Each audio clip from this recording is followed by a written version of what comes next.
Senhores, jovens, queridos irmãos no ideal espírita, que nos abençoe Jesus, o amigo incondicional das nossas vidas. O admirável escritor francês Alberto Camus, que ofereceu à literatura várias obras de grande conteúdo filosófico, apesar de pessimista, escreveu também uma especial. Mais tarde, ela seria transformada em peça de teatro e seria levada à cinematografia. É denominada O Estranho ou O Estrangeiro e narra uma história muito peculiar. Em síntese, e ao sabor da minha própria emotividade, a peça conta a história de um jovem que havia nascido em Paris, que ali se desenvolvera, que se adentrara na universidade, mas apresentava características sui generis. Podia-se até pensar que ele fosse um esquizofrênico. A sua realidade, no entanto, estava exarada numa grande frustração. De alguma maneira, ele se alienara do convívio social e parecia dizer-se que a vida não tinha qualquer sentido. Para ele, a infância havia sido insossa. Havia chegado à juventude sem maior emoção.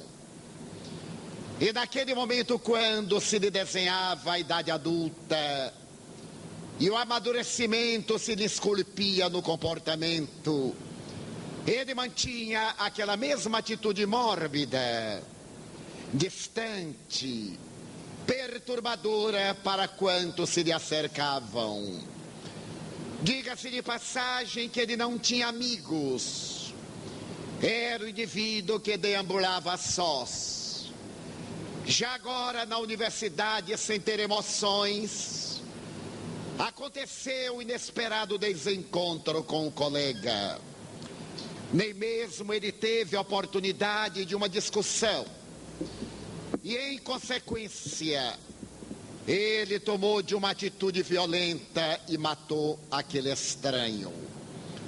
Mas o peculiar é que ele não sentiu qualquer emotividade, nem mesmo remorso. Também não desejou evadir-se do lugar do crime. Quando lhe perguntaram se fora ele quem assassinara o amigo, ele asseverou que sim, mas que não se tratava de um amigo, apenas era um companheiro de escola. Foi levado ao cárcere e nomearam-lhe um advogado, mas ele mantinha uma atitude de indiferença que perturbava. Chegou o dia do julgamento, e naquele momento em que a acusação impiedosamente falava a respeito da sua periculosidade para o meio social, da necessidade que ele deveria ter de pagar uma vida com a sua vida execrável, ele olhava as pessoas como se tratasse da vida de uma outra personagem. Nenhuma emoção. Ele acompanhou o desenrolar de todos os acontecimentos, como sequer estivesse presente naquele ambiente. A defesa, sem dispor de melhores recursos para poupar-lhe a vida, produzia uma arenga superficial. E mais tarde, no desenrolar daquele drama, quando o juiz perguntou-lhe abruptamente se fora ele quem matara o colega, ele respondeu que sim.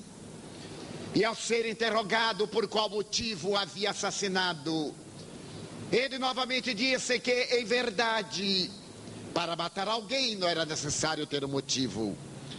Ele foi desacatado e silenciou o adversário. Mas olhava aqueles semblantes quase com um pouco de mofa. um desejo insopitável de sorrir. Ele era um homem de temperamento gris, que vivia numa paisagem cinzenta, profundamente amargurado. O juiz então aguardou que o corpo de jurados declarasse da sua culpabilidade ou não. E depois de todas as peripécias de um julgamento demorado, ele foi considerado culpado. E como lhe pesavam graves responsabilidades, o juiz perguntou-lhe antes de dar a sentença se ele desejava dizer alguma coisa. Ao que ele redarguiu indiferente que não tinha nada a declarar. O juiz então disse-lhe que, de acordo com a Constituição francesa, ele deveria pagar o crime hediondo, tendo a sua vida ceifada pela guilhotina. Mas ele não teve reação. Acompanhou a cena como se não estivesse envolvido emocionalmente. Foi levado para o corredor da morte. Periodicamente ele via sair alguém que não retornava, até o dia em que chegou a sua vez.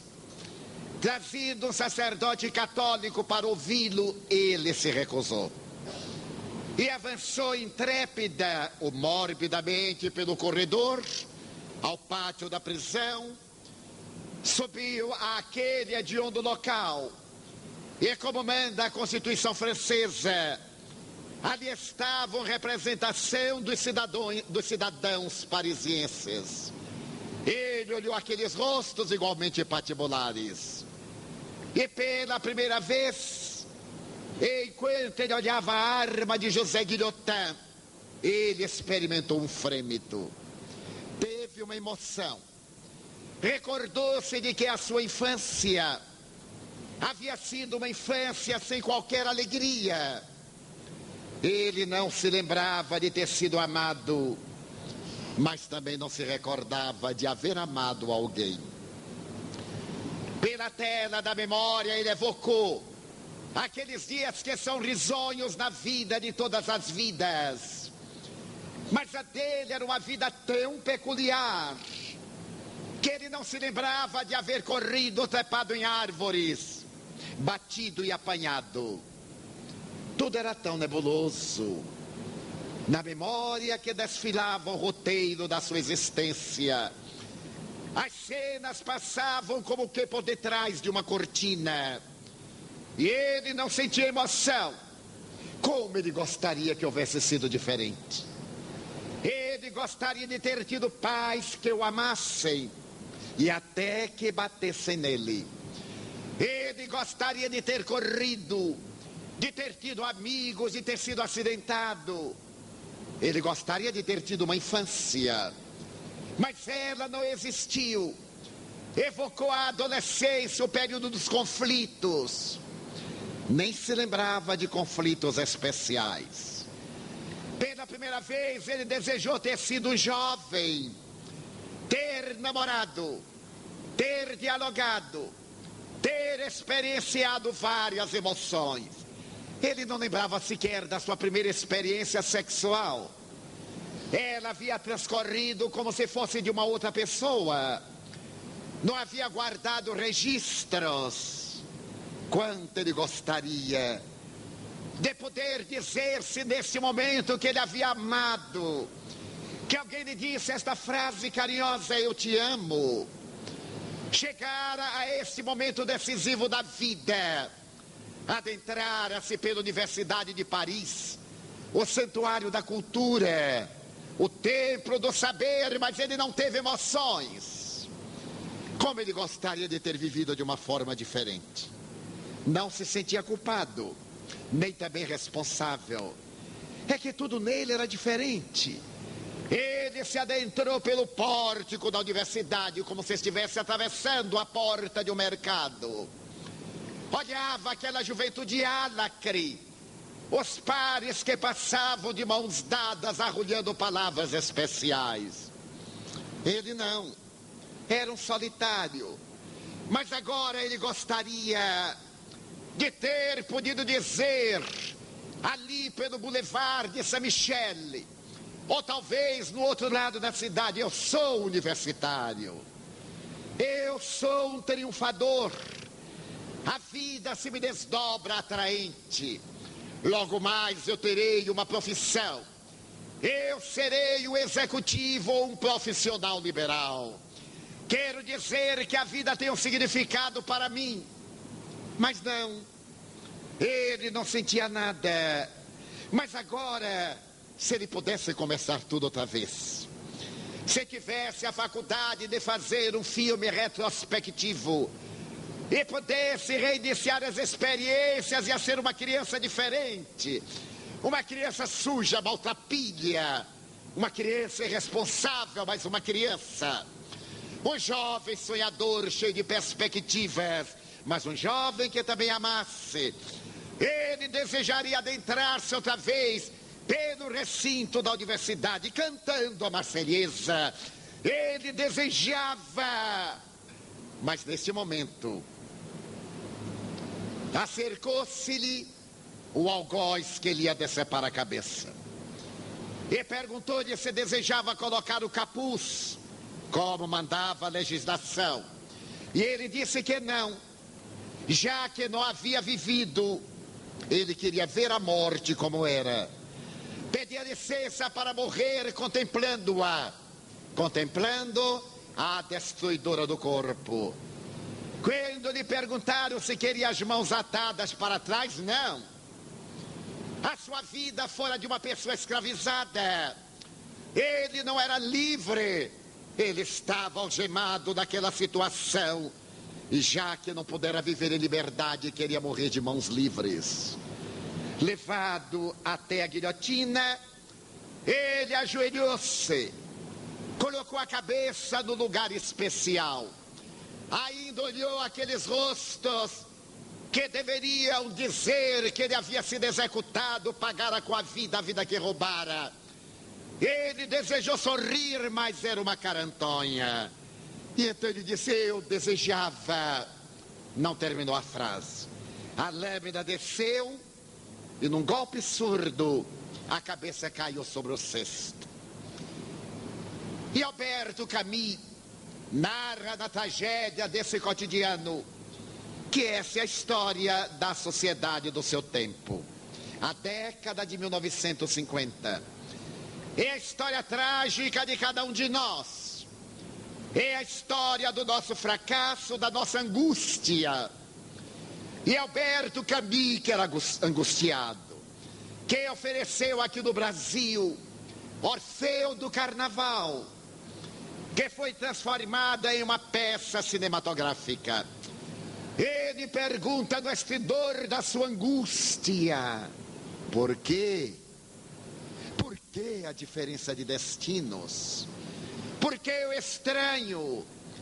Aquele homem era o estrangeiro no país de si mesmo. Era o estranho à sua realidade. Aquele homem era alguém que se não conhecia. Como ele pudera ter vivido ou vegetado se ele não se conhecia? Joana de Ângeles Espírito, na sua obra O Homem Integral da Nossa Psicografia, fazendo uma análise panorâmica sociopsicológica dos dias que nós vivemos, assevera que estes são dias tumultuosos. Vivemos um contexto anárquico. Perdemos o endereço de Deus e perdemos o endereço de nós mesmos. Até poderíamos dizer que constituímos a grande massa das pessoas vazias, esvaziadas de ideais. Se perguntarmos en passant qual é o objetivo da sua vida, a pessoa tomará um choque e diz, bem, ganhar dinheiro. Para quê?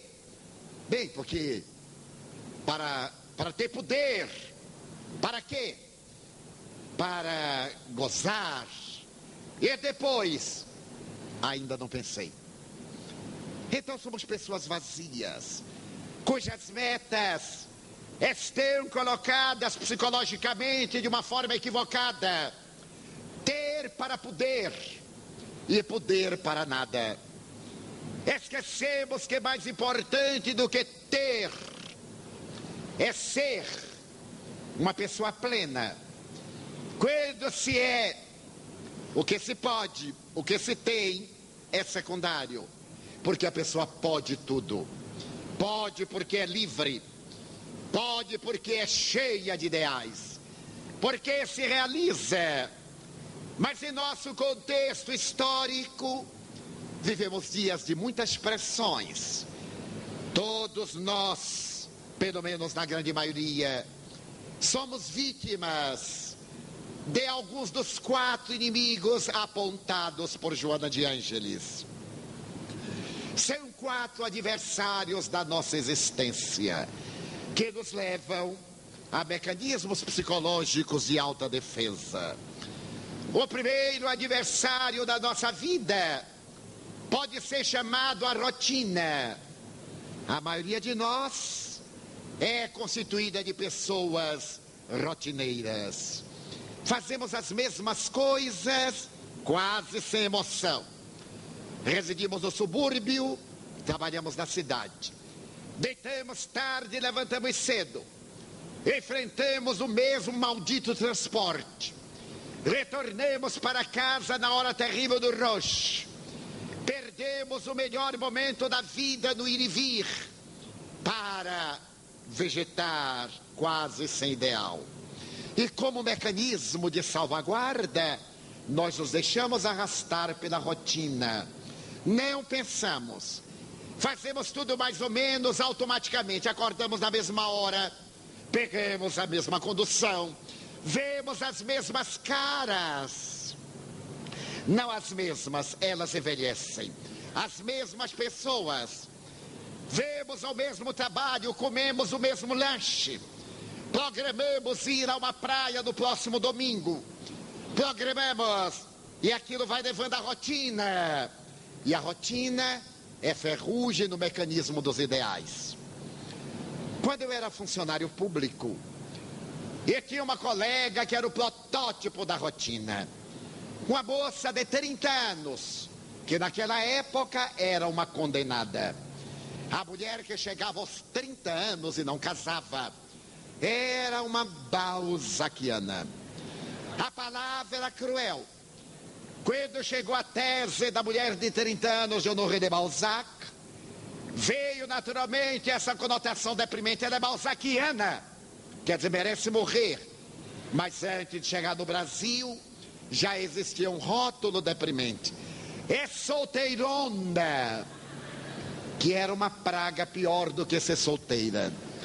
E a minha amiga tinha 30 anos, era, portanto, balzaquiana, era solteirona. Mas ela era um relógio suíço. Ela chegava diariamente 10 minutos antes da hora de bater o ponto. Saía exatamente 10 minutos depois da hora da abertura do ponto.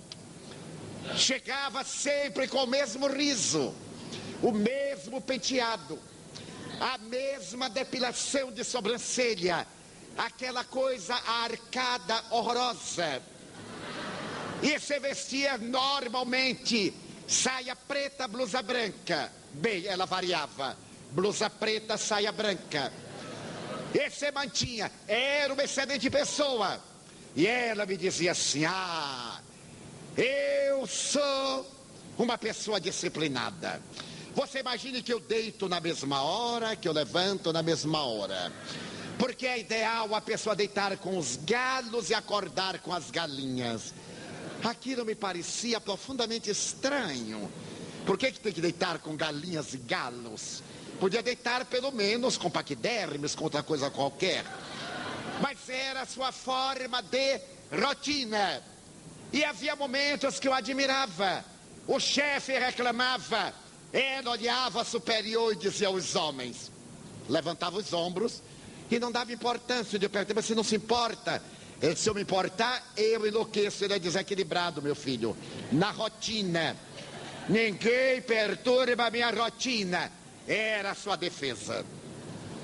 Havia em Salvador uma sociedade de cultura chamada Sociedade de Cultura Baiana. Essa sociedade trazia uma vez por mês uma personagem lírica, um artista, um cantor, pianista, violinista, um coral, para ser apresentado à sociedade baiana.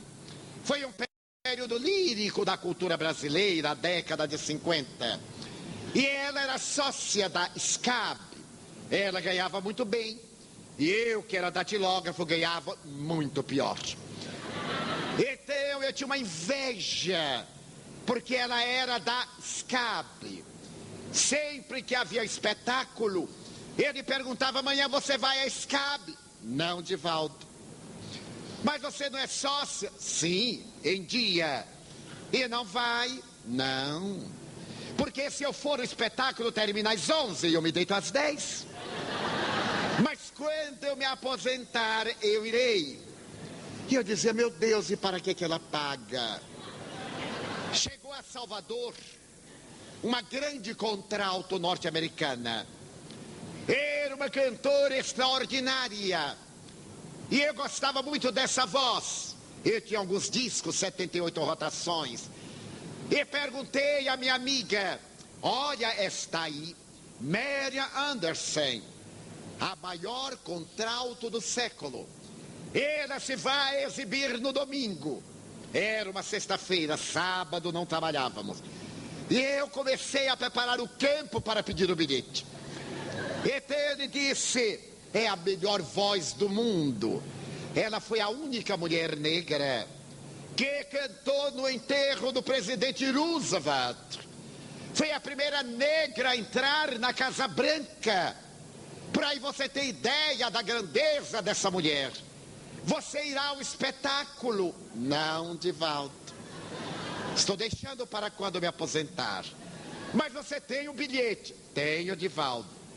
E não vai usar? Não, Divaldo. Mas é horrível. Vai ficar o lugar vazio na plateia. Já imaginou se várias pessoas fizerem isto? Vai dar a impressão que a cantora... Mas quando me aposentar... E disse então, para que a cantora não tenha uma decepção com a Bahia, empreste-me seu bilhete para eu encher a poltrona. Ela disse: mas Divaldo, você acha que eu não vou? E você vai desfrutar no meu lugar? Negativo. Trabalhe, e quando você se aposentar, você irá. E eu não fui, porque quando eu me aposentei já era espírita, não deu mais tempo. Muito bem. E ela continuava. Ele dizia: fulana, vá à praia. Ela era aquela pessoa pálida. Ele dizia assim: vai à praia. Quando me aposentar. Mas você deve ir a um teatro. Quando me aposentar. Foi lançado pela editora Saraiva um trabalho monumental. No ano de 1949, eu psicografei a mensagem que veio assinado nome especial: Selma Lagerlöf. Eu olhei aquele nome, nunca eu houvera ouvido falar. Era uma história. E havia observado o espírito que desencarnara no corpo físico com idade avançada. Uma senhora simpática, que puxava um pouco da perna, claudicava. E ela me contou que era uma contista sueca. E havia sido a primeira mulher na literatura a ganhar o prêmio Nobel.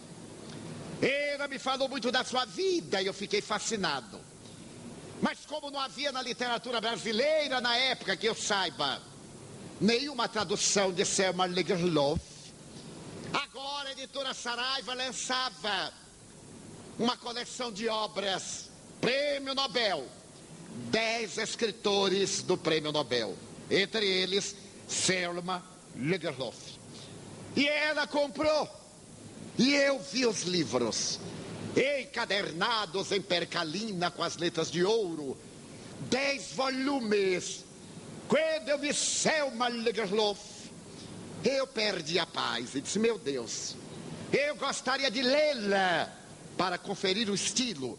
Não havia publicado, e até hoje só publiquei uma pequena história. Então eu perguntei, mas que maravilha! Para ler esses 10 livros, senhores, notem a técnica. Para ler esses 10 livros, vai gastar muito tempo. Depois que me aposentar, não. Mas você só vai ler depois de se aposentar? Estou preparando a minha biblioteca para quando eu me aposentar. Mas então, já que você não vai ler, você me poderia emprestar esse de Selma Lagerlöf? Mas, Divaldo, você é gozado. Eu não vou ler o meu livro. Dou para você. Você leva para casa, lê, machuca, suja, me devolve. E eu vou ler o livro já gasto. Depois que eu me aposentar, eu leio e lhe empresto. E morreu antes de se aposentar. Daí a rotina é um grande adversário do indivíduo. A pessoa não vive, repete clichês. Mas quem não é vítima da rotina de Joana de Ângeles cai na ansiedade. Eu tenho certeza que muita gente aqui está ansiosa que eu acabe logo. Não vou acabar. Vai ser 1h10 e olhe lá. Mas a gente é ansioso. Quem está aqui está ansioso para ir para casa, para ligar aquele terrível programa daquela horrorosa novela que tem 40 anos, comer o mesmo sanduíche, tomar o mesmo refrigerante e dizer tomara que já chegue amanhã. E quando chega amanhã, tomara que já chegue de noite. Quando chega de noite, ai meu Deus, tomara que já chegue domingo. Que chegue o Natal. Quando chega o Natal, eu detesto o Natal. São pessoas que estão no lugar que nunca chegarão. O ansioso é uma pessoa que não vive, transfere. Eu tenho amigos que me dizem, Divaldo, daqui a 10 anos, eu digo, estamos todos desencarnados, eu quero viver agora. Por que eu vou esperar viver daqui a 10 anos? Vou perder 10 anos para viver 15 minutos. Eu então vivo agora 15 minutos que valham 10 anos. A ansiedade é um tóxico que combure como ácido sulfúrico a nossa vida.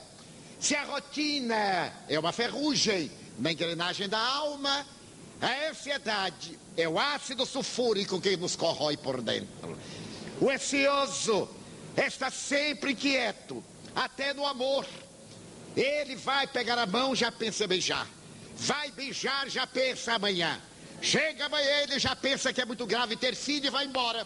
Então não pega na mão. A ansiedade. Nós vemos ansiedade nas ruas. As pessoas estão correndo para lugar nenhum. Eu tenho um exemplo disso impressionante já há vários anos. Eu estava certo dia no centro de São Paulo e caminhando bem tranquilo, dispunha de tempo, quando eu vi passar um amigo no sentido contrário. Então eu gritei, olá fulano. Ele parou e fez, olá Divaldo, tchau. Eu disse, mas ainda nem cheguei e ele já se despediu. Como eu não estava fazendo nada, eu corri e disse, mas como, tchau? Em italiano, tanto é chegada como é saída, como é muito obrigado. Qual é o seu tchau? É seja bem-vindo, vá depressa ou fique comigo. Ele disse, tchau, eu estou muito atarefado. Eu disse, bem, então eu vou ao seu lado, faz tantos anos. Que prazer. Muito obrigado, Divaldo, mas eu estou muito apressado. Pois não. Aí eu vi uma lanchonete. E eu disse, será que dava para tomar um cafezinho? Ele disse, Divaldo, não posso. E era até eu quem ia que pagar. Mas, Divaldo, não posso. E eu disse, mas... Aí eu fiquei atoleimado, disse, bem, me desculpe. Chegamos ao semáforo. O semáforo parou. Ele teve que parar, era paulista. Eu olhei para ele assim, sem graça, disse, você está de mal comigo? Porque assim as pessoas ficam de mal e a gente não sabe, tem que perguntar. De vez em quando eu pergunto, você está de mal comigo? Não, sim, eu pensei. Não, Divaldo, por quê? Ele disse, porque da última vez a gente estava tão alegre, não é? Agora que eu reencontro... Divaldo, isso aqui é São Paulo. Você está pensando que isso aqui é Salvador? Já me ofendeu. Eu disse, não, eu sei que é São Paulo. Divaldo, aqui o tempo. Ele disse, tá bem, muito obrigado. Ele ficou com pena de mim. Baiano, né, paulista, ele ficou com pena. Ele disse, bem, vamos tomar o seu cafezinho. Entramos. Eu que não sou de conversar muito, palavra vai, palavra vem, palavra vai. Fui falando. E daí a pouco ele disse, Divaldo, vamos almoçar? Eu disse, como? 9 horas da manhã? Ele disse, não, meio-dia. Eu disse, já que a gente está aqui, vamos. E aí vai lá, vem cá. Divaldo, vamos merendar? Eu disse, mas devia tomar um café. Eles já são 4 horas. Agora eu não posso. Agora eu tenho que correr, porque eu tenho uma palestra da federação às 20 horas. Eu ainda tenho que ir ao hotel, eu tenho que dar uma melhorada, já que a alma não está boa, melhorar o corpo. Então eu vou lá. Mas desculpe, você desculpe, eu tomei o seu dia todo. Meu Deus, de 9 da manhã às 4 da tarde. Você me perdoe, eu não tive a intenção. Ele me pegou pelos ombros e disse, muito obrigado. Eu disse, mas eu destruí o seu dia. Você estava tão atarefado. Eu disse, estava não. Eu estou de férias, cara. É que todo dia eu pego a pasta e saio correndo. Eu disse, mas você ia para onde? Para lugar nenhum.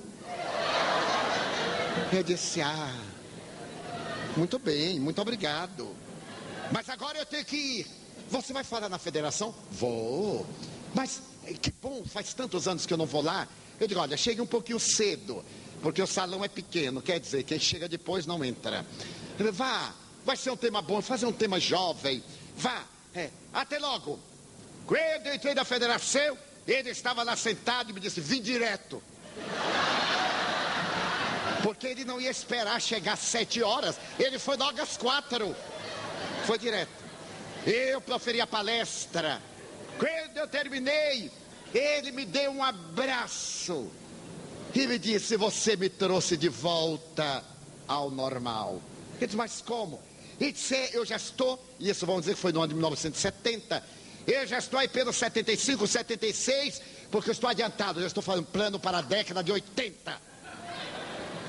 A ansiedade. Eu fui proferir uma conferência no interior do estado de São Paulo. Era uma cidade muito importante. E eu chego normalmente 1 hora antes para ver os amigos, para conversar. As pessoas dizem, mas Divaldo, eu não tenho pressa. Eu sou o último que sai. Eu queria conversar com o senhor. Pois não. Mas tem muita gente. Não posso fazer nada. Mas, senhor Divaldo, eu digo, meu filho, eu fico todas as noites. Fique uma de 30 em 30 anos. O problema é seu. Outro dia. Eu digo, ok. Ninguém pode dizer, ele não falou comigo. Sou o último. Eu saio com os que fecham a porta. Fecho a porta e vou embora. E então, eu cheguei 1 hora antes. Sentei-me. Converso com um, converso com outro. Fui assinando. De repente veio um senhor. Ele me olhou e perguntou, o senhor é mesmo o senhor Divaldo? Eu disse, pois não. Senhor Divaldo, só falta meia hora para começar a conferência. Ele disse, não, senhor. Ainda falta meia hora. Mas, senhor Divaldo, já são 7h30. Eu disse, a conferência está marcada para as 8. Então, só falta meia hora. Eu disse, que coisa, né? Mas ainda falta meia hora. Ele diz, vamos ver se começa em um tempo. Eu disse, bem, eu já cheguei. Agora o problema é ali com o meu anfitrião. Ele saiu meio aborrecido, porque só faltava meia hora, ainda não tinha começado. Aí ele andou. Eu continuei assinando. Daí a pouco retorna o cavalheiro. Senhor Divaldo, só faltam 15 minutos. Eu disse, meu amigo, ainda faltam 15 minutos. Mas, senhor Divaldo, eu disse, veja bem. Ainda tem pessoas que estão em casa, que ainda vão tomar banho, vão se vestir, vão jantar e ainda vão chegar em tempo. Mas, senhor Divaldo, só 15 minutos. Eu digo, meu senhor, ainda 15 minutos. Ele ficou nervoso. Eu digo, o senhor sabe quantas pessoas morrem por segundo? Não, senhor. Eu digo, segundo as estatísticas americanas, 7.500 pessoas morrem cada segundo. Veja quanta gente ainda vai morrer. 7.500 vezes 60 vezes 60. É capaz de morrer o auditório todo e eu também. Ele me olhou e fez, Ave Maria, e saiu correndo. 8 horas eu vim à mesa, como aqui. Houve a abertura. Passaram-me a palavra às 8h10. Quando eu me levantei, ele me olhou, eu olhei. Ele olhou o relógio, como disse, vou te controlar. Muito bem. E eu comecei a falar. De repente o homem olhou, eu olhei. Se havia passado 5 minutos. Aí eu fiquei com pena dele. E ele disse, ele vai olhar 14 vezes. Porque eu só vou acabar daqui a 1h10. E aí não olhei mais para ele. Quando eu terminei, ele subiu correndo, deu-me um abraço. Mas, seu Divaldo, o senhor fala, hein? Eu disse, o senhor já viu e ouviu algum orador mudo? Convidaram-me para falar, meu senhor. Mas o senhor fala. Falou quase 2 horas. Eu disse, não, senhor. Falei exatamente 70 minutos. Porque eu sei que o seu relógio é bom. É relógio suíço, fabricado em Foz do Iguaçu e vendido em Cidade do Leste. Mas o meu é suíço mesmo. Comprei lá. 70 minutos. Veja bem, eu comecei às 8h10, são 9h22. Mas, seu Divaldo, pareceu que demorou 2 horas. Eu disse, porque o senhor não prestou atenção. Se o senhor tivesse acompanhado o meu raciocínio, viria que foi rápido. Seu Divaldo, eu prestei atenção. Eu então resolvi dar-lhe o golpe de misericórdia. Eu perguntei qual foi a parte que o senhor gostou mais. De tudo, tchau! E saiu correndo. O ansioso é um mecanismo psicológico. Para poder evitar problemas, a gente se torna um problema. O terceiro inimigo da criatura humana é o medo. Felizmente aqui no Rio de Janeiro ninguém tem medo. Esse adversário é cruel, porque ele faz parte dos nossos instintos básicos. Nós agredimos porque temos medo de ser agredidos. Todo delinquente é um covarde. Ele primeiro reage, porque ele sempre sabe que o outro pode agir. Daí ele agride, ele mata. Vivemos a hora do medo. Temos medo de tudo. Temos medo de andar, temos medo de pegar transporte, temos medo de avião, temos medo de sair, temos medo de ficar em casa, porque não há garantia. Temos até medo de amar. Se uma pessoa nos disser assim, sabe que eu amo você, a gente, o que será que está querendo de mim? Porque nós estamos armados, porque não amamos. Daí o medo tomou conta de nossas vidas, porque nós estamos desestruturados emocionalmente. Eu tenho uma amiga aqui do Rio de Janeiro, que é uma senhora que no passado tinha chofer, tinha automóvel de luxo, e o marido era muito zeloso. Certo dia, o chofer não veio, e ela deveria ir a Copacabana. Telefonou ao marido, ela chamou um rádio-táxi, e disse, eu iria à casa de fulana, e às 11 horas eu chamaria um outro rádio-táxi, e estarei em casa, não se preocupe. Assim fez. Às 11 horas, quando ela desceu da casa da amiga e aguardava chegar o táxi, ela percebeu que um homem estava olhando-a. Ela estranhou. O homem olhava fixamente, quis até falar. Ela virou o rosto. E o homem foi se aproximando e ela foi andando. E o homem seguiu. Ela acelerou o passo. Ele também. Ela correu. Quando ela correu, ele gritou, louca, sou eu, teu marido?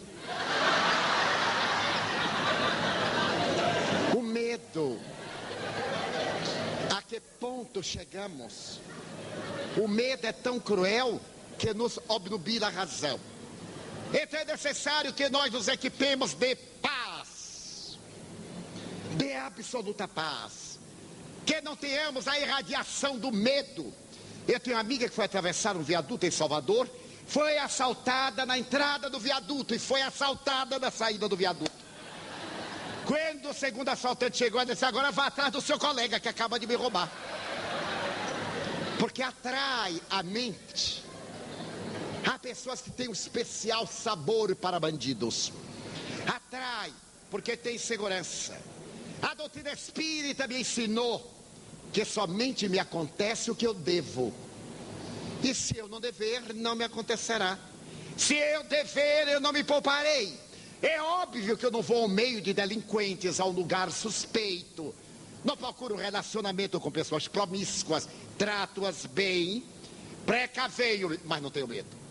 Já viajei por 2.100 cidades de 54 países. Pois fui assaltado aqui no Rio. O assalto mais delicioso do mundo. Porque foi na época que ninguém assaltava, eu sou pioneiro. Em 1971, no Flamengo. Quando o bandido saltou e me abraçou, eu pensei que era um amigo. Porque espírito é assim, a gente vai andando, ele agarra a gente. Quando me agarra, eu fico bem, olá.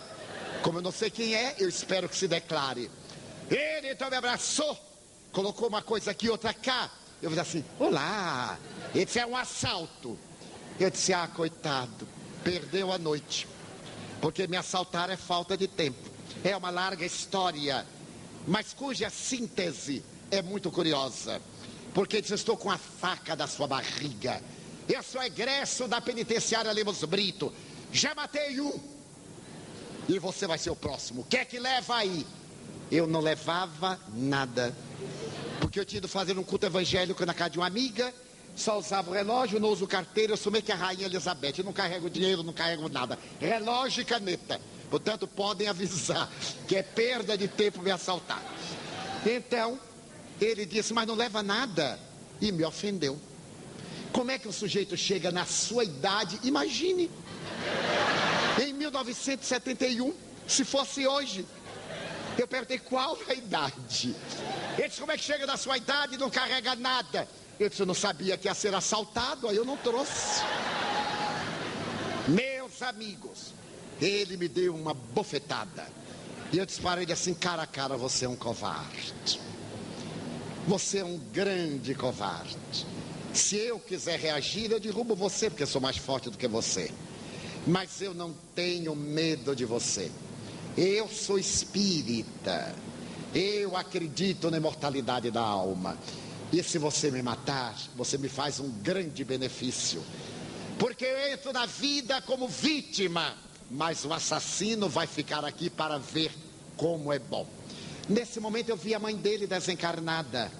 Ele disse, você está falando que matou um, você matou dois. Você matou o seu padrasto e a sua mãe morreu de desgosto. Dona Carmencita, o ladrão tremeu. Ele disse, ela já morreu. Eu digo, morreu nada. Ela está aqui ao seu lado, lamentando ter posto no mundo um bandido como você.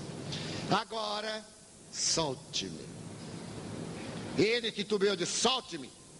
Ele soltou, eu fiquei mais surpreso do que ele. Porque eu não esperava. Os senhores imaginem que eu não senti nenhuma emoção, nem raiva, nem medo. Era um rapaz de 26 anos, eu estava, não vou dizer quantos. Então eu olhei para ele e disse, qual é o seu problema? Ele disse, é fome. Ele disse, então vamos ao meu apartamento que eu lhe darei comida. Porque dinheiro eu não dou a malandro. Agora comida sim. Aonde o senhor mora? Ele disse, aqui pertinho. Vamos lá. Porque agora, depois desse choque, eu também estou com fome. Vamos lá comer. Mas o sistema nervoso da gente é uma surpresa. Eu me encostei assim à parede e ele disse, muito obrigado por me ter soltado. Ele disse, por quê? Ele disse, porque eu tenho muita gente conhecida. Você já imaginou 10h30 da noite, nós dois aqui agarradinhos embaixo de uma árvore? Até eu explicar aos espíritas que era um assalto. Como os espíritas não têm mau juízo de ninguém. Foi bom você me ter soltado. Ele então soltou e disse, vamos ao apartamento do senhor. Eu queria ir, mas as pernas não. Então o medo é um grande adversário. É inimigo nosso. E o quarto inimigo é a solidão. Vivemos uma época de pessoas solitárias. Quase todos nós nos queixamos de solidão. Até quem é casado. Até quem tem família. E a pessoa diz, eu me casei, mas agora eu noto que a pessoa é errada. Solidão está na moda. Mas por que que existe a solidão?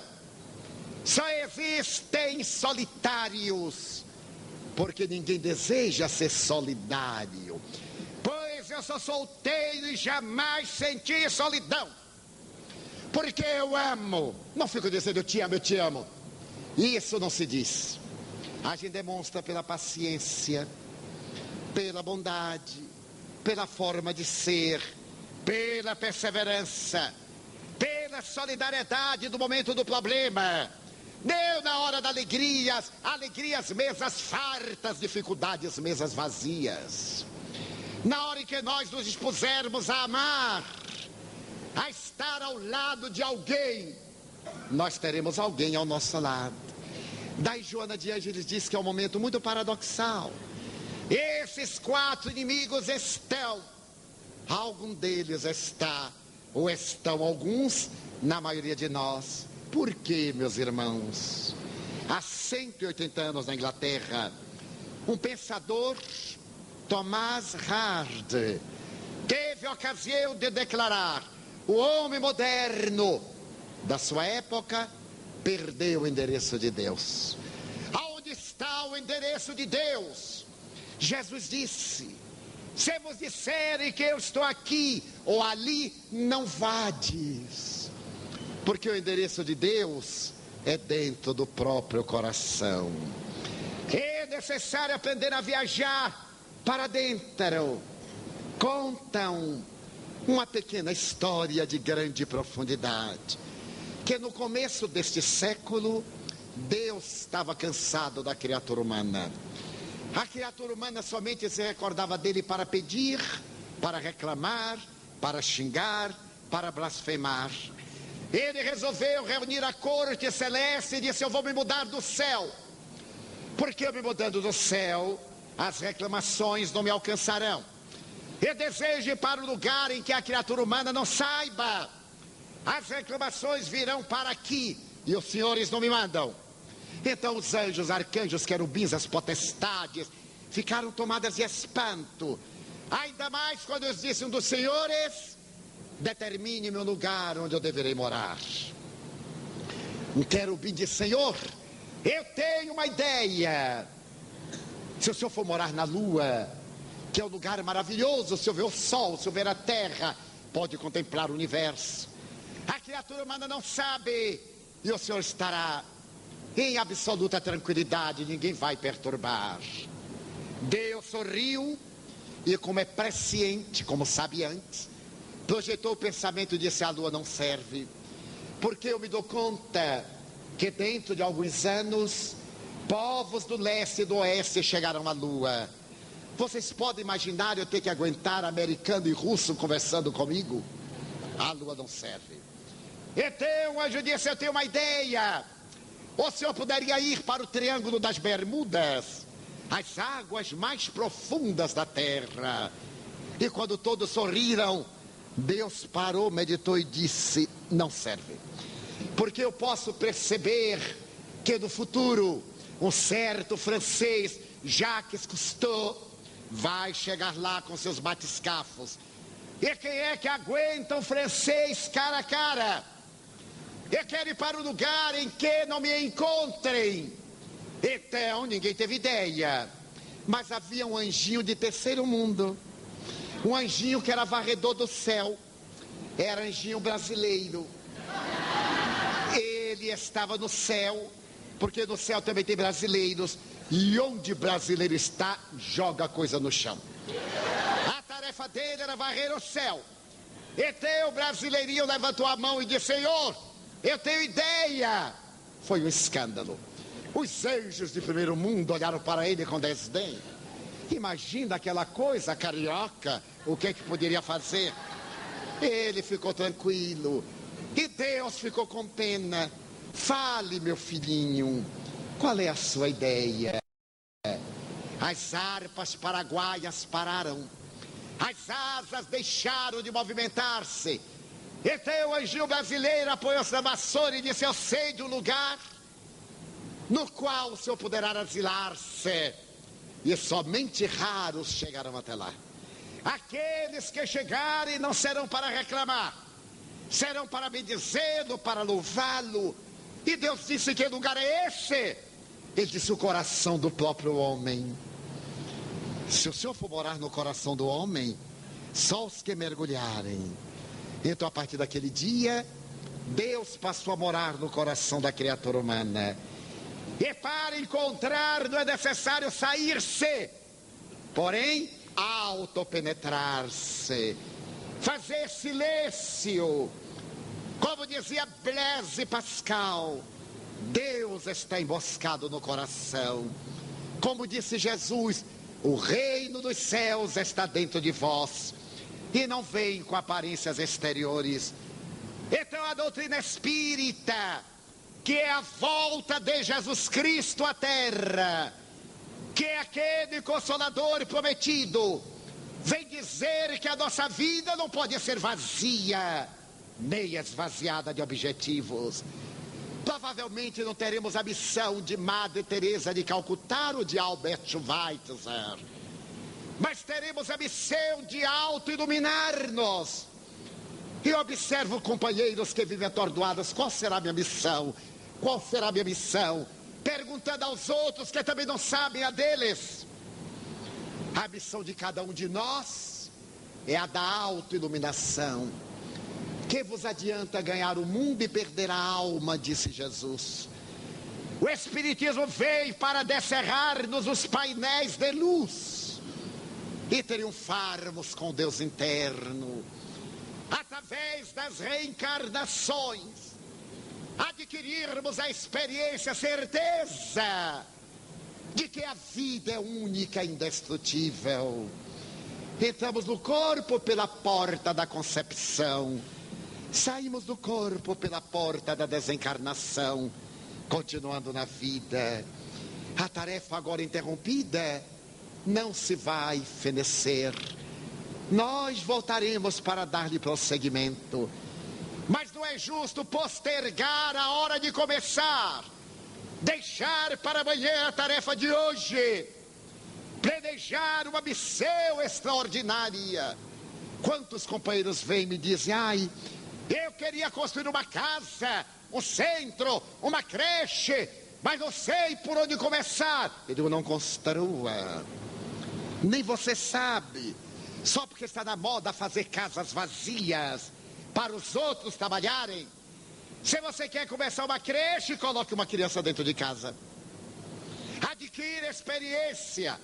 Mas nós queremos uma creche com 200 para ter o nome exibido neste painel do personalismo destruidor. Não é pelo muito que nós seremos vistos, é pela qualidade.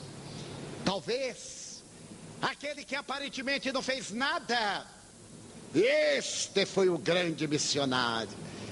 Há muito tempo eu li uma história comovedora de um homem americano que era tido como sovina. Ele estava mais ou menos mal vestido para a sua condição social e tinha um hábito que ninguém entendia. Ele saía sempre com um saco de moedas e voltava para casa com um saco de moedas, e era tido como um indivíduo profundamente avarento. Depois que ele morreu, no seu velório apareceram mendigos, crianças abandonadas e sujas. Apareceram pessoas estranhas para louvá-lo. Ele tinha um hábito salutar de se misturar com os infelizes e repartir da sua abundância. Levava o saco de moedas, mas ele voltava com o saco de moedas, sim, porque antes de vir, ele passava no banco e trocava cédulas por moedas, para no dia seguinte, pela manhã, tê-las cambiadas para facilitar. Ninguém sabia, mas não era importante que ninguém soubesse. Ele sabia, porque o bem faz bem a quem pratica o bem. Quando o bem é badalado, é aplaudido, é decantado, não é bem. É um exibicionismo formalista, personalista, egotista. Então há pessoas que estão fazendo bem aos outros. Visitei um dia uma instituição de caridade e a senhora me dizia: não aguento mais, estou morta. Você imagina, os pobres começam a chegar cedo, é pobre que não acaba mais, estou desesperada. Eu disse: abandone, minha filha. Mas Divaldo, você me mandar abandonar a caridade? Eu digo: não, abandonar o estresse. A caridade está lhe fazendo mal. Não é possível que o bem faça mal. Você está fazendo a caridade porque quer, ninguém mandou, você elegeu. Então não reclame, faça com prazer, até o limite das suas forças, está no Evangelho segundo o Espiritismo. Joana de Ângeles me diz: quem faz o que pode, fez o máximo. Se eu pegar aqui um jovem e disser, vamos correr até o largo que tem ali, vemos, ele sai numa disparada, e eu vou mais ou menos, quando chegar ao portão, eu tenho que me apoiar no portão, porque eu sou cardíaco, não aguento correr. Ele vai e volta. Quem ganhou fui eu, porque ele era forte, ele podia retornar. Eu fui até onde as minhas resistências me permitiram.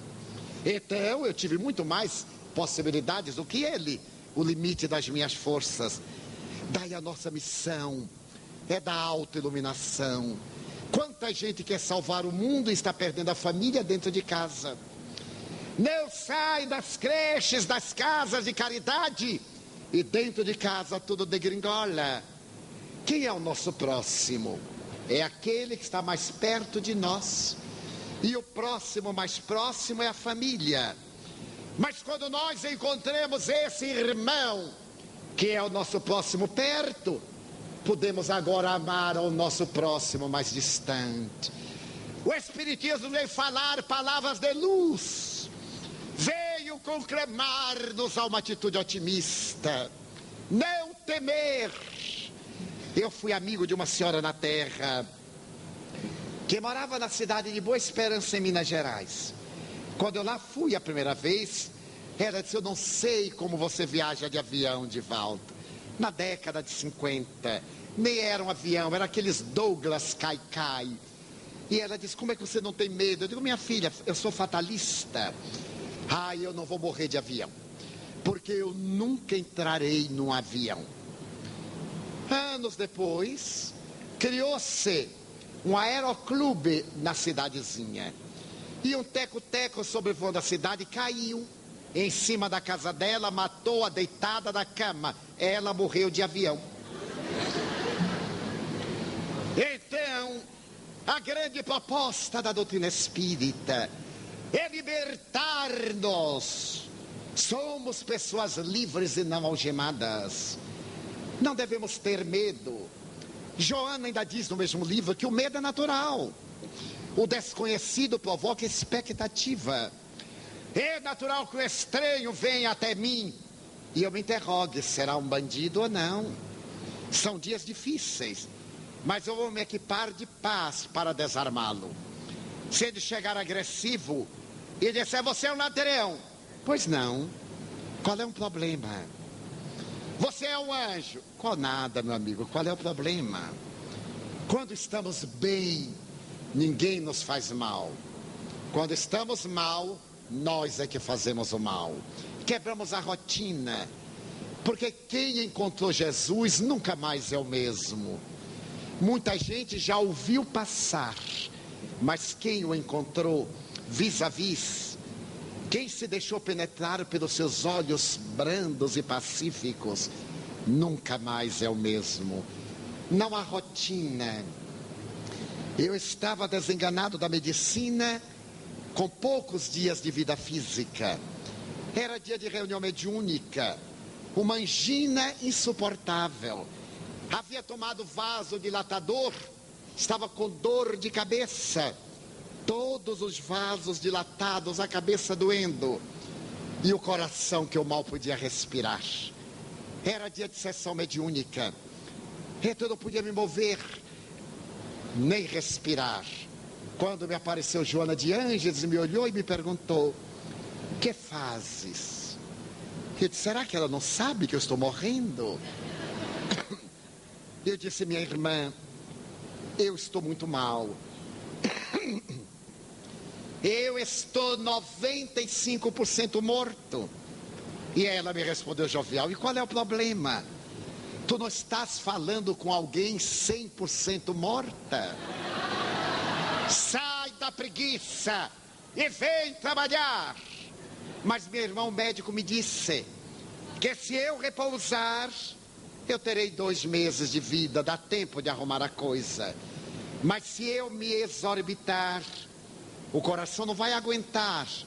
É melhor que tu morras com a mão no arado em poucas horas do que na cama da indolência em vários meses. Eu estou indo à reunião. e tu tens 5 minutos. E foi. Eu disse, mas não é possível. Quem já viu um guia desse? Larga a gente na hora da morte e vai para a sessão dos outros. Aí eu fui à sessão, chamei alguém, era lá mesmo na Mansão do Caminho, fui, cambaleante. Ah, meus irmãos, sentei-me, são 20 minutos de leitura. À medida que os amigos foram lendo, um bálsamo, eu fui repousando. Aberta a reunião, eu fiz um transe. O benfeitor que diz as primeiras palavras era reunião de desobsessão. Depois uma entidade sofredora, perversa. A reunião desenvolveu-se. Depois uma psicografia. E na etapa final, ela voltou. E quando, 1h15 depois, acendemos as luzes, eu respirei bem. Sorri para os amigos. E ela me apareceu no lado extremo da mesa oposta.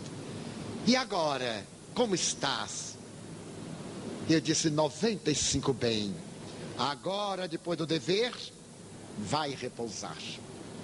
Primeiro dever, porque repouso é rotina de gente inútil. Daí a doutrina espírita nos dá o pão de vida.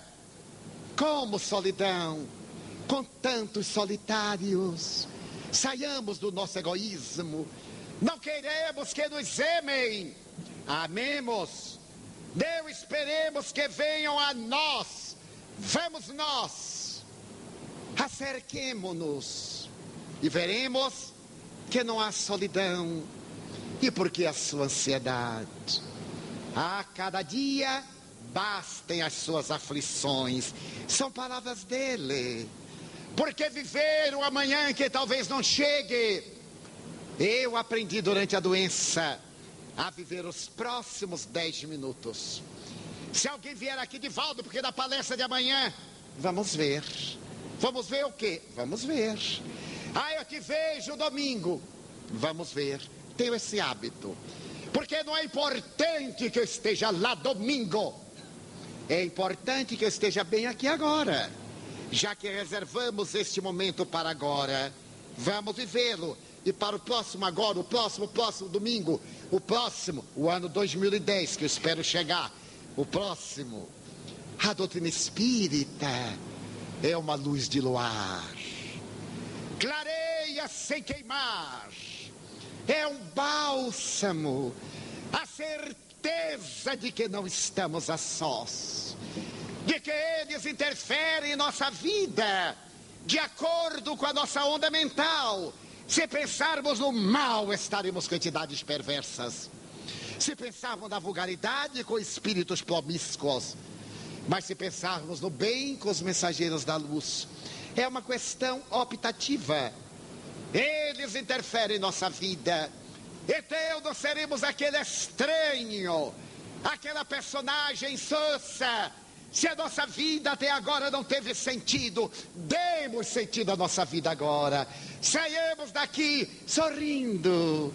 Se alguém nos é antipático, ou se temos alguém com quem estamos algo inimizados, na saída, demos uma tropeçada nele. E ele diz assim, qual é o caso? Ele diz assim, oi, desculpe. Se a gente deixou em casa um problema, que não aumente o problema quando chegar. Se a esposa não concorda, nós chegando diz assim, ai bem. Não há mulher que aguente, ai bem. Você não sabe o que perdeu. Eu imagino. Ela não imagina não. Foi muito além. Foi tão bom que eu lhe trouxe um presente. Passei ali na padaria, ele trouxe este pão. Mulher adora presente. Principalmente comida. Então, se é a mulher que o marido não gosta, ou ela está com suspeita, ou ele não é fiel, não entre em atrito, reconquiste-o. Ele é que é infeliz, não é a vítima. A vítima é abençoada. Ela resgata, ela se liberta. O algoz é que é o desventurado cada consciência. Ela chega em casa olhe bem para a cara do adúltero. Dê uma olhadinha como que não quer nada e diga assim: olá, ladrão, hein? E diga: que bom, meu bem, vamos tomar um cafezinho. Custa tão pouco ser gentil. Nas psicoterapias da saúde, a terceira recomendação é esta: seja gentil com você. Nós não somos. Nós somos gentis com os outros para conquistar os outros. Hoje me deu a ideia de comprar umas rosas. Então eu fui andando a uma casa de flores perto do lugar em que eu estou. E disse ao rapaz: dê-me uma dúzia de rosas. Ele disse: para presente? Eu disse: sim. Para presente de uma pessoa muito amada? Eu disse: muitíssimo. Olha, vai custar mais caro. Eu digo: mais vale. Não é um presente? Ele disse: é. Para quem é? Eu disse: uma pessoa muito querida. Ele me olhou bem e disse: namorada. Até fiquei contente de ele achar que eu ainda estou nessa fase. Para uma namorada? Eu disse: muito mais. Ah, já sei, já sei. O senhor é casado, não é, Edson? Ah, já entendi. Eu disse: o que é que você pensa? A outra. Eu disse: exatamente. Aí ele fez aquele embrulho, colocou um laçarote, grampeou para lá, puxou para cá. Vou lhe dar mais uma rosa para ela. Eu digo: bote duas. Ele botou. Quando eu fui sair, ele disse assim: feliz encontro. Eu disse: já encontrei. Ele disse: como? Eu disse: eu estou dando presente a mim. Mas ao senhor? Eu disse: é. Por que eu tenho que dar sempre aos outros? Eu gosto de mim. De vez em quando também eu dou aos outros. Mas hoje pela manhã eu me olhei e disse assim: Edivaldo, eu vou lhe dar um presente. Dei uma olhada. Ele disse: não é todo dia que você está com a cara assim tão acabada. Então eu vou lhe dar um presente, porque eu tenho estima. E digo: meu Deus, como eu lhe vou agradecer. Todo dia eu oro por meu pai, que foi instrumento de um corpo saudável. Pela minha mãe, que me deu uma carga de DNA maravilhosa, de ADN, que o Espírito pôde plasmar. Então nós necessitamos dessa gentileza. Primeiro, para a saúde é ame-se. Alto amor. Segundo, perdoe-se. Errou, ora esta, perdoe-se. Repare. Terceiro, seja gentil com você. Mas sabe o que é ser gentil com a gente? É não fazer coisas vulgares, não ter uma conduta dupla, é ser honesto para si mesmo, sem querer fazer autobiografia. Eu nunca me permiti dizer uma palavra chula, vulgar. Eu sei outras. E quando a pessoa vem e me diz, eu não rio.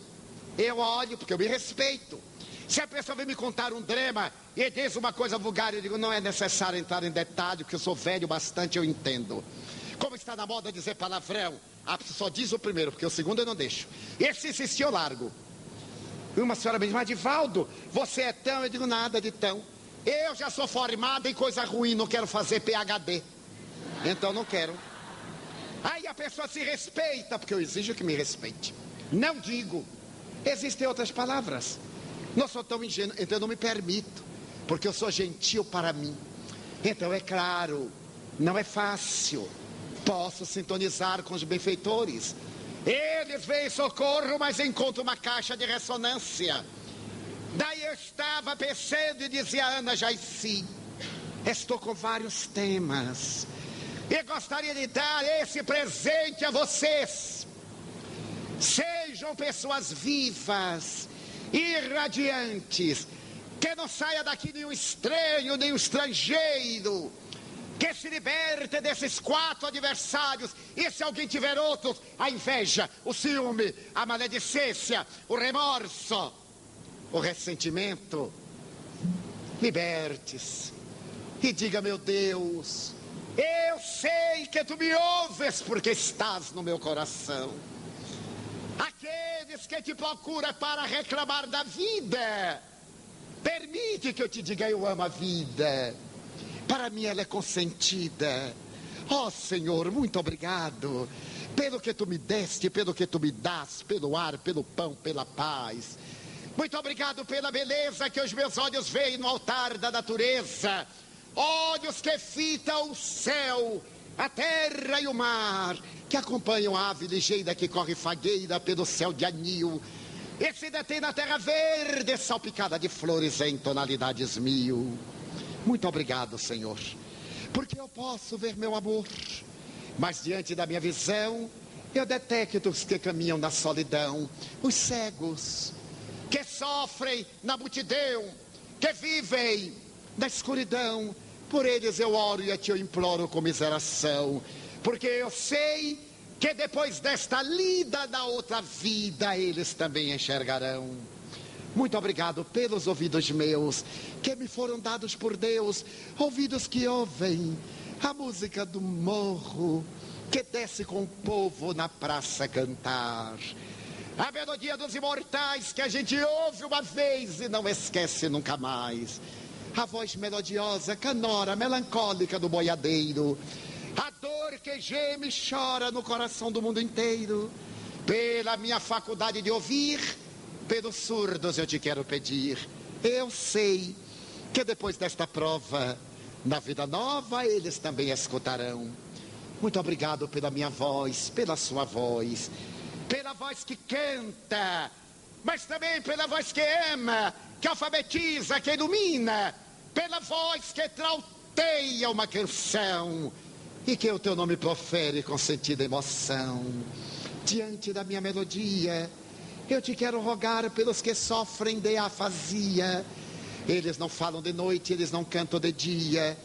Eu oro por eles. Eu sei que depois desta dor no teu reino de amor cantarão. Obrigado pelas minhas mãos, mas também pelas mãos que aram, que semeiam, mãos que agasalham, mãos de amor, de ternura, mãos que libertam da amargura, mãos que apertam mãos, mãos dos adeuses, mãos que limpam feridas, que enxugam lágrimas, suores das vidas, pelas mãos que atendem a velhice, a dor, o desamor, pelas mãos que no seio embalam o corpo de um filho alheio sem receio, e pelos pés que me levam a andar sem reclamar. Muito obrigado, Senhor, porque eu posso caminhar diante do meu corpo perfeito. Eu te quero louvar, porque eu vejo na terra infelizes, aleijados, amputados, marcados, deformados, paralisados, e eu posso andar, oro por eles. Eu sei que na outra reencarnação, depois desta expiação, eles